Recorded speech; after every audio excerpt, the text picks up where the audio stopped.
당나라 말기에 방덕궁이라는 억만장자가 있었다. 어느 날 그는 뜻한 바 있어 온 재산을 실은 배를 동정호에 가라앉히고 완전한 빈털터리가 된 다음에 처자식을 거느리고 산속의 굴 안에서 바구니를 만들어 팔며 살았다.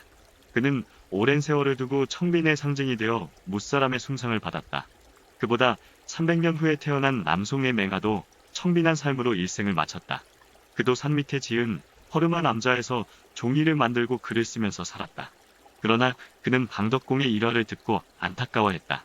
금은보화를 물속에 버릴 바에야 거지들에게 베풀면 되지 않았겠냐며 방덕궁의 처신을 아쉬워했다. 그는 또 방덕궁과는 달리 마을 사람들과 잘 어울려 살았다. 그는 가난을 자랑으로 삼지 않았으며 또한 부를 부러워하지도 않았다. 방덕궁처럼 세상을 등지고 살면서 청빈하기는 어렵다. 그러나 맹아처럼 세상과 어울려 살면서도 청빈하기는 더더욱 어렵다. 깨끗하게 살며 욕심이 없어 그 때문에 가난한 것이 청빈이다. 그러나 그들이라고 해서 일부러 가난해지고 싶어서 가난한 것은 아니다.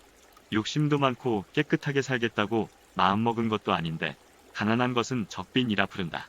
바꿔 말해서 똑같이 가난해도 맹아처럼 덕이 있는 사람의 경우에는 청빈이라 하고 덕이 없는 사람의 경우에는 적빈이라 한다. 청빈은 청절과도 통한다. 가난하면서도 뜻을 굽히지 않고 지조를 지키는 것이 청절이다.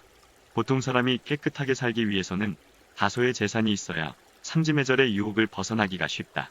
제갈공명 같은 책사도 자기에게 다소나마 재산이 있는 것을 다행스레 여겼다. 다만 그의 경우에는 청절을 지키기에 필요한 최소한도의 재산 이상을 탐내지 않았다는 게 보통 사람과 달랐다. 그러나 과연 어디까지 욕심을 부려야 알맞은 것인지를 알아차린다는 게 여간 어려운 일이 아니다. 이솝의 우화에 이런 일화가 있습니다. 한 소년이 식탁 위에 땅콩이 들어있는 병이 놓여 있다는 것을 발견했다. 그는 엄마 몰래 땅콩을 꺼내 먹으려 했다. 그는 병 속에 손을 집어넣고 욕심이 이끄는 대로 한 움큼 땅콩을 움켜쥐었다. 그러나 손을 병에서 빼려는데 병의 구멍이 좁아서 나오지를 않았다. 소년은 땅콩을 손에 쥔 채 이리저리 비틀어보고 갖은 꾀를 다 부려봤지만 소용없었다. 그러면서도 그는 손 안에 땅콩알들을 하나라도 떨어뜨릴세라 더욱 주먹에 단단히 힘을 주었다. 그럴수록 더욱 손은 빠져나오려 하지 않았다. 결국 그는 울음을 터뜨렸다. 그 소리를 듣고 엄마가 달려와서 영문을 물었다. 소년이 자초지종을 말하자 어머니는 아들에게 이르기를 너무 욕심을 부리지 말고 땅콩을 몇 알만 잡고 손을 빼보라고 했다. 꽃은 만발했을 때보다 피기 시작했을 때가 좋고 술도 만취했을 때보다 조금 알딸딸했을 때가 좋다고 책은담에 적혀있다. 돈도 마찬가지다. 그러나 사람은 한번 돈의 마력에 사로잡히면 끝을 모르고 탐욕에 빠진다. 남을 괴롭히고 때로는 법까지 어겨가며 탐욕스럽게 돈을 긁어모으면 부가 된다. 석가모니도 부에 대해 이렇게 말했다. 부란 바닷물과 같다. 그것은 마시면 마실수록 더욱 목이 말라지는 법이다. 돈이 많다고 해서 하루 4끼를 먹는 것도 아니다. 하물며 돈으로 행복을 살 수 있는 것도 아니다. 그러나 셰익스피어의 말대로 황금은 못난 이를 똑똑하게 만들고 겁쟁이에게 용기를 푹 돋아주고 사기꾼을 명사로 만들고 창녀를 숙녀로 만들어줄 수도 있다. 그렇지만 그것이 인생의 전부가 되지는 않는다고 말했다. 우리는 정당한 수단에 의해 땀을 흘리며 일해서 부자가 되면 청부라고 한다. 이런 청부는 떳떳할 수가 있다. 바로 이런 부가 자랑스러운 부이다. 이와는 달리 수단 방법을 가리지 않고 남을 괴롭히고 때로는 법까지 어겨가면서 탐욕스럽게 돈을 긁어모으면 학부가 된다. 고대 로마 제국은 정치가 청빈으로 가득 차 있을 때 번성했고 시민 모두가 부의 추구에 얼이 빠져 있을 때 그리고 로마 시민 모두가 탁구를 흠모했을 때부터 로마 제국은 멸망의 길을 걷기 시작했다. 즉 돈만 추구하는 시민들로만 국가의 구성원으로 이루어졌을 때 그 국가의 운명은 쇠퇴의 길로 들어선다는 말이다.